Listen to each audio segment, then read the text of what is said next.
और 11 साल बाद जब उन्हें लगा कि मेरी सत्ता जाने वाली है, तो सिर्फ़ झूठे वादे करके लुभाने के लिए मेरी गरीब माताएँ-बहनों को ये एक लॉलीपॉप की तरह उन्होंने देने का काम करना जा जा रहे थे, जिसका खुलासा आप जो बता रहे हैं रिपोर्ट उसमें आ गया है कि ऐसा कुछ प्रावधान नहीं है। तो संगम विहार में घुसते के साथ ही गंदगी का अंबार मिलेगा। संगम विहार में घुसते के साथ ही लोग के टैंकर, लोगों के जो ड्रम हैं, वो उनके घर के बाहर नज़र आएँगे। तो वहाँ ना केवल पानी की कमी है, बल्कि एकमात्र ये दिल्ली विधानसभा में मैं समझता हूँ एक ऐसी विधानसभा होगी जहाँ कोई भी 12वीं तक का स्कूल नहीं है, संगम विहार के अंदर। रुझान तो साफ़ है, जनता मूड बना रही है, तकरीबन ये साफ़ हो रहा है कि इस बार बदलाव होगा। राजधानी दिल्ली में होने वाले आगामी विधानसभा चुनाव को लेकर कांग्रेस पार्टी ने अपने दूसरे प्रत्याशियों की सूची जारी कर दी है। संगम विहार सीट से हर्ष चौधरी को मौका दिया गया है। अभी हर्ष चौधरी हमारे साथ, हम उनसे बात करेंगे। हर्ष जी, क्या कहेंगे? आपको मौका दिया गया है, क्या लगता है, क्या कहेंगे? सबसे पहले शीर्ष नेतृत्व का धन्यवाद करना चाहता हूँ।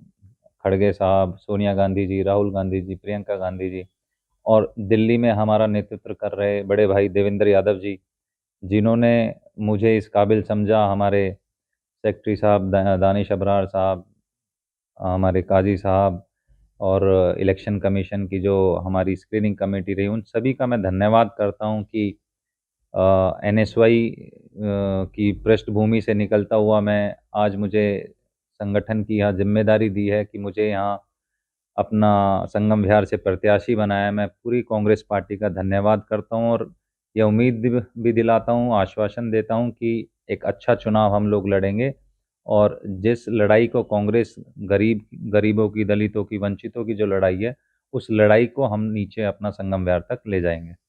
हर्ष जी, मुद्दे तमाम उठे पिछले 10 सालों में। आप ही की सरकार थी, आप लोगों की कांग्रेस पार्टी की, उस पे कई आरोप लगाए गए अरविंद केजरीवाल के द्वारा। अब वो लोग सत्ता में आए। क्या लगता है इन 10 सालों में जो आरोप आपकी सरकार, शीला दीक्षित जो मुख्यमंत्री थे, उन पे लगाए गए और जो काम के वादे किए थे, हुए हैं दिल्ली में? क्या लगता है? देखिए, सबसे पहले तो आपको मैं याद दिला दूँ कि जो अरविंद केजरीवाल साहब हैं, एक नकली पेपर आते थे और बार-बार हवा में फैलाते थे कि मेरे पास सबूत है जी, जब मेरी सरकार आएगी तो शीला जी को जेल जाना पड़ेगा। शीला जी तो बेचारी गई नहीं गई, लेकिन जो ये झूठ फैलाने का जिसने काम किया, उन्होंने और उनके जितने भी बड़े नेता हैं, उन सबको जेल जाना पड़ा।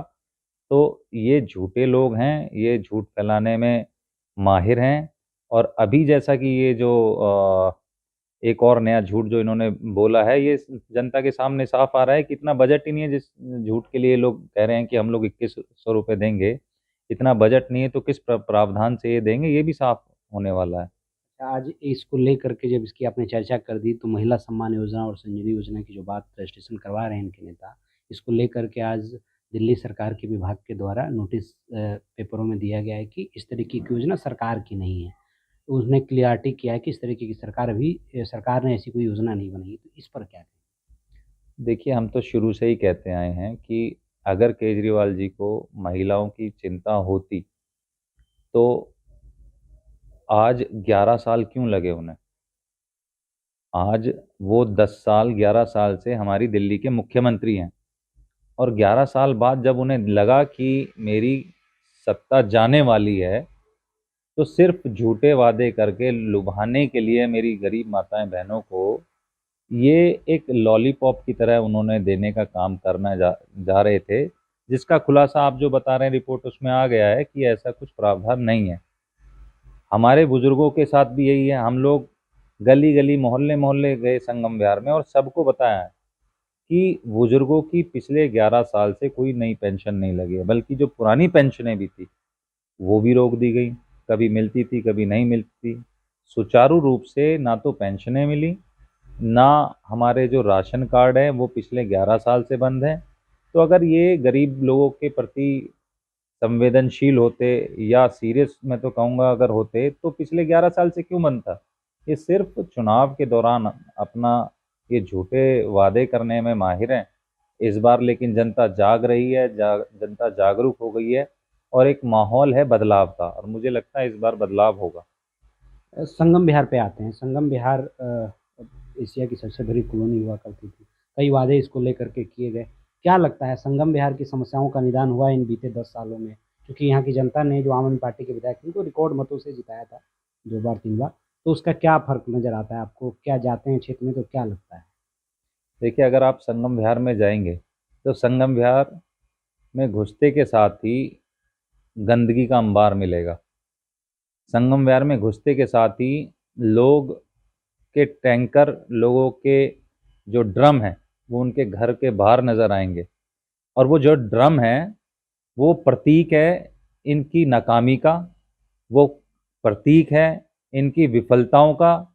जो वादा इन्होंने किया था कि हम हर घर को नल से जल देंगे, वो तो इन्होंने किया नहीं।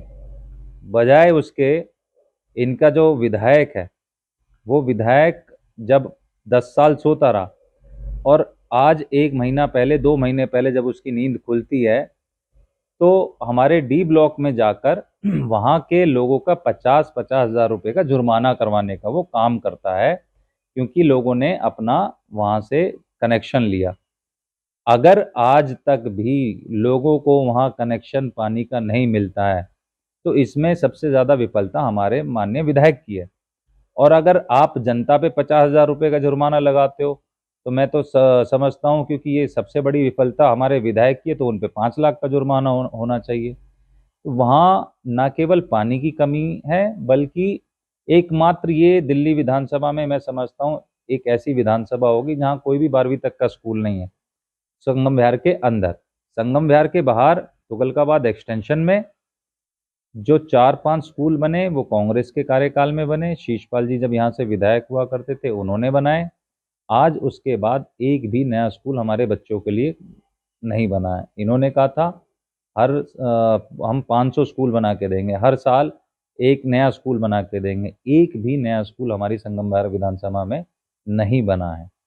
रतिया मार्ग प्रमुख सड़क था, कई वादे उसको बेहतर बनाने के लिए किए गए, लेकिन स्थिति आप भी देखते होंगे अक्सर जाम या उसके खराब से लोग बदहाल होते हैं, घंटों जाम में फंसना पड़ता है। बारिश होने पे काफ़ी जलभराव होता है, लोग के डूबने तक का वहाँ 4-4 फीट सड़कों पे। ये सब क्या लगता है इन सब मुद्दों का काम हुआ या नहीं हुआ? देखिए, ना केवल सिर्फ रतिया मार्ग, बल्कि जो और भी मुख्य मार्ग हैं उन पर भी कोई ऐसा काम नहीं हुआ है। इन्होंने उद्घाटन तो कर दिए हैं, लेकिन आज भी आप अगर चले जाएं तो कोई भी सड़क बनी नहीं है। हर आदमी आए दिन वहाँ गिरता है। हर आदमी, माता बहन जब वहाँ से निकलती है, किसी का हाथ पैर टूटता है, किसी का एक्सीडेंट होता है। जब बारिश होती है तो बारिश में निकासी का कोई वहाँ पे साधन नहीं है, लोग उसमें डूबते हैं, लोग पानी में गिरते हैं। अभी 4 महीने पहले ही जब पानी 3 महीने पहले जब बारिश हुई तो वहाँ पर एक व्यक्ति की मौत हो जाती है। पिछले साल भी एक परिवार के 2 व्यक्तियों की पानी की निकासी के कारण मौत हो जाती है। और हमारे विधायक वहाँ जाके 10 लाख का मुआवजा का ऐलान करते हैं, और दुख की बात यह है कि आज इतना टाइम होने के बाद भी वो 10 लाख उनको नहीं मिला है। कितने लोगों के हाथ पैर टूटते हैं, कितने लोग बेड रिडन हो जाते हैं। मेरी माताएं बहनें मुझे कहीं मिली हैं, मैं जब जाता हूँ गलियों में, वो बताती हैं कि एक एक साल, कोई 6-6 महीना, कोई 8-8 महीना अपने बिस्तर से नहीं उठ पाई हैं, कि उनका कभी हाथ पैर टूटे हैं, कभी पैर टूटता है, कभी कमर में चोट आती है। तो ये जो नाकामी है ये केवल और केवल हमारे विधायक की है, क्योंकि वो जनता से उसका कोई लेना देना नहीं है। वो चुनाव के समय आता है, केजरीवाल के नाम पे वोट लेता है और फिर अपना बाहर निकल जाते हैं। आज जनता का मूड है बदलाव का, और बदलाव होगा। जाम भी एक समस्या है आपकी। आपकी कांग्रेस, आपके पिता भी विधायक रहे हैं। किस तरीके से आप लोगों ने काम किया था? पहले आपने काम किया होगा इन क्षेत्र में, आपके पिता भी और आपने लोगों ने भी। क्या लग रहा है रुझान जब जनता के बीच आप लोग जा रहे हैं? रुझान तो साफ है, जनता मूड बना रही है। तकरीबन ये साफ हो रहा है कि इस बार बदलाव होगा। और जब आप बात कर रहे हैं पिछले की, जब शीशपाल जी यहाँ विधायक थे तो तब में और आज में तो ज़मीन आसमान का फ़र्क है। तब ये जो कॉन्स्टिट्यूएंसी है ये बहुत बड़ी हुआ करती थी। तब इसको हमें उस समय 50 लाख रुपए साल का मिलता था। और आज 15 करोड़ रुपए साल का मिलता है। तो आज आप लगा लीजिए कि हमें 10 साल 50 लाख के हिसाब से 5 करोड़ और इन्हें एक ही साल में 15 करोड़। बावजूद उसके हम आज भी अपने काम पर वोट मांगते हैं। यहाँ पर बिजली नहीं थी, संगम विहार में बिजली देने का काम शीशपाल जी ने किया। यहाँ पानी नहीं है, उस पानी का जिसका ये सब लोग संगम विहार का आदमी हर व्यक्ति कहता है कि हमें सोनिया विहार का पानी मिलना चाहिए, वो सोनिया विहार की लाइन कांग्रेस की सरकार शीशपाल जी जब यहाँ से विधायक थे तो उन्होंने डलवाने का काम किया। आज 21 साल होने के बाद 10 साल उसके बाद भाजपा के यहाँ पे विधायक रहे, 11 साल आज आम आदमी के यहाँ विधायक हैं, लेकिन दोनों पार्टियां, दोनों के ही विधायक हमारी संगम विहार की जनता को पानी देने में असमर्थ रहे। तो ये नाकामी किसकी है? ये नाकामी उन दोनों पार्टियों की, उन दोनों पार्टी के विधायकों की है जिन्होंने इस जनता के साथ धोखा किया। और धोखा इसलिए भी क्योंकि यहाँ का जो वर्तमान विधायक है वो पानी से पैसे कमाता है, पानी को बेचता है, टैंकरों को बेचता है, टैंकर माफिया यहाँ पे राज है। तो आदमी, ये जो नेता, ये विधायक तो बन गए लेकिन ये नेता नहीं बन पाए, लोगों के दिलों में राज नहीं कर पाए। तो मैं तो यही समझता हूँ कि आने वाले समय में इस बार जनता बदलाव करेगी। नर्स जी, अब बात आते हैं कि प्रत्याशी आपको बनाया है, तो क्या लगता है आपको, क्या क्या आपकी काबिलियत रही जो पार्टी ने आपको ये मौका दिया? क्या देखिए, काबिलियत तो मैं इसमें यही कहूँगा कि हमारी जो पिछले कई वर्षों से 2000 में पार्टी ने मुझे दिल्ली विश्वविद्यालय छात्र संघ का चुनाव लड़ने का मौका दिया। उसमें मैं विजयी होकर आया और पार्टी का नाम और रोशन किया। डूसू में रहते हुए छात्रों की लड़ाई लड़ी। उसके बाद पार्टी ने मुझ पर विश्वास जताते हुए एनएसवाई का अध्यक्ष बनाया दिल्ली का। 4 चुनाव मुझे लड़ाने के मौके मिले दिल्ली विश्वविद्यालय के, चारों बार मैं जिता कर लाया। उसके बाद अन्य पदों पर रह के पार्टी के संग एक नॉर्मल कार्यकर्ता के रूप में काम करता रहा और तब कहीं जाके आज 2000 से आज 2024 में पार्टी ने मुझ पर विश्वास जताया है। मैं पार्टी का धन्यवाद करता हूं कि मुझ पे जो विश्वास दिलाया है और उनके इस मौके को देने के लिए मैं खरा उतरने की कोशिश करूंगा। अच्छा, आखिरी सवाल, जो ये आम आदमी पार्टी की सरकार है, उसकी जो योजनाएं, जो कहा जाता है आम आदमी पार्टी के द्वारा कि काफ़ी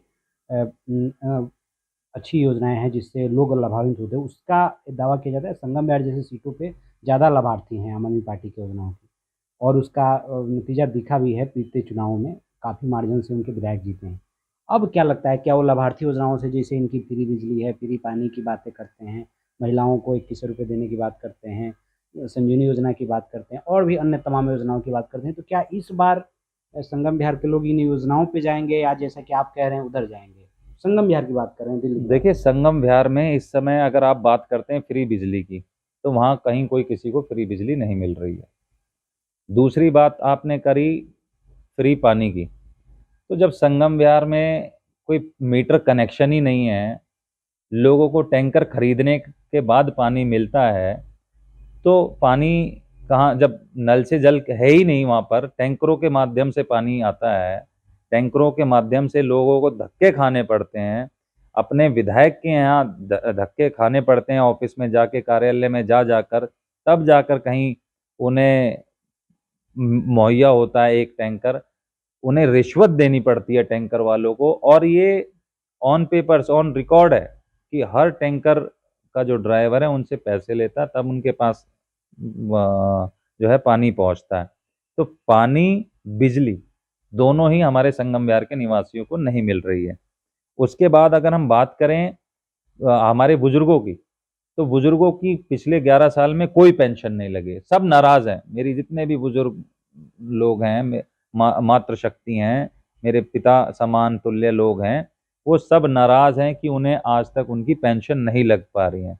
हमारे जो वहाँ बच्चे हैं, उन बच्चों को स्कूल नहीं मिल रहा, उन्हें आज तक एक नया स्कूल 12वीं तक का कोई नहीं मिला, और उन्हें संगम विहार से तुगलकाबाद एक्सटेंशन, तुगलकाबाद एक्सटेंशन से देवली, देवली खान अपना नेहरू प्लेस, कालका जी, चिराग दिल्ली, दूसरे क्षेत्रों में जाके शिक्षा लेनी पड़ती है। तो वो बच्चे भी नाराज हैं, बच्चों के माँ बाप भी नाराज है क्योंकि उनके बच्चे आज की डेट में जब सुबह निकलता है तो उनके दिल में एक खौफ होता है कि पता नहीं शाम को हमारा बच्चा महफूज लौटेगा या नहीं लौटेगा।